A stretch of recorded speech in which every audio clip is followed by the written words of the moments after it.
Hello good morning. So bank nifty flat to gap up open झालेला आणि first कॅन्डलमध्ये जी आहे ती मार्केटने एक डाऊनसाईड मोमेंटम दिली आहे 70 to 80 पॉईंट्सपर्यंत फर्स्ट कॅन्डलमध्येच.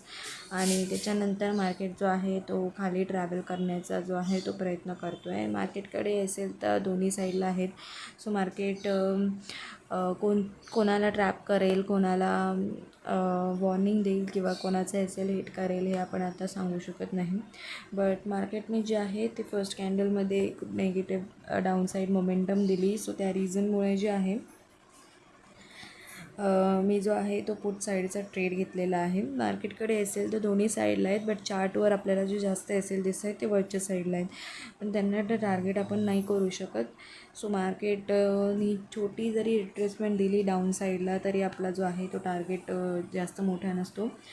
सो आपलं टार्गेट हिट होऊन जाईल आणि असेल पण आपला तसाच लगेच हिट होऊन जातो. तर छोटीशी अपसाईड मोमेंटम आली तरी. सो ट्रेड घेण्याचं रिझन हेच आहे की मार्केटकडे जे आहे ते दोन्ही साईडला आहेत आणि मार्केट फ्लॅट ओपनिंग दिलं आहे.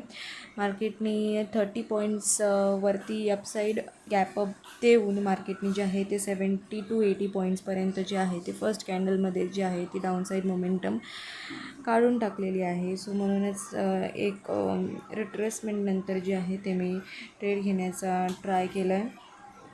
पण मार्केटमध्ये जे आहे ते मार्केट क्वाईट साईडवेज दिसतो आहे